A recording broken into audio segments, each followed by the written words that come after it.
Pemirsa Badan Legislasi Baleg DPR RI terus mematangkan rancangan Undang-Undang RUU tentang masyarakat hukum adat guna memberikan pengakuan, perlindungan, serta kepastian hukum terhadap hak komunal dan tanah ulayat masyarakat adat di Indonesia.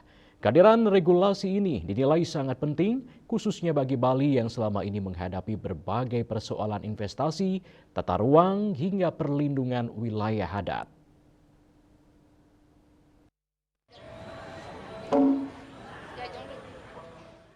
Praktisi hukum Iwayan Sumardike menilai pengesahan RUU Masyarakat Hukum Adat menjadi kebutuhan mendesak bagi Bali. Menurutnya desa adat di Bali selama ini belum memiliki kedudukan hukum yang kuat karena hanya diakui melalui hukum adat dan peraturan daerah belum setara dengan undang-undang. Ia menilai kondisi tersebut membuat desa adat kerap berada pada posisi lemah ketika berhadapan dengan kepentingan investasi maupun kebijakan pembangunan.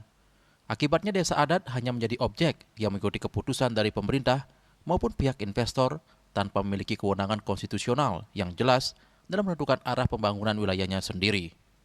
Menurut Sumardike, salah satu poin penting dalam RUU tersebut adalah keterlibatan langsung masyarakat adat dalam menentukan arah pembangunan desa adat. Hal itu dinilai penting, mengingat maraknya investasi yang dinilai mulai kebablasan hingga menyasar kawasan hutan dan mangrove di Bali. Kalau selama ini kita hanya sebagai penonton, ya sebagai objek gitu, apa mau-maunya di atas lah gitu, yang kemudian yang sedang bergandengan dengan investor kan gitu ya, kita hanya bisa nurut aja karena kita tidak memiliki kewenangan atau hak yang tegas diatur secara konstitusional gitu ya. Jadi kita sebagai objek, kalau kemudian dengan adanya undang-undang masyarakat hukum adat, kita sekaligus sebagai subjek hukum ya. Jadi artinya begini, selama ini memang rancangan undang-undang masyarakat hukum adat kita ini selalu ditunda-tunda.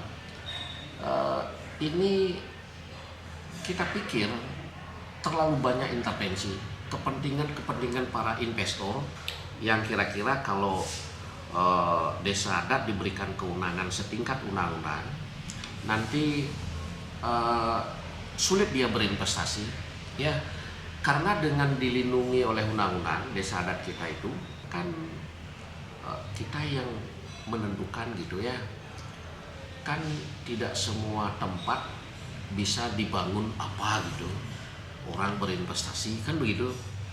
Jadi kan ada batasan-batasan itu, misalnya ada pura, di satu sisi investor mau membangun hotel, orang kita yang ngatur secara hukum adat tentang radius, tetapi kalau secara hukum positif itu dibolehkan, ya kita kan bentrok jadinya. Nah, dengan adanya rancangan undang-undang yang memang sangat urgent untuk segera disahkan, nah sehingga kita punya posisi tawar, dan sebenarnya itu tidak merugikan tidak merugikan investor.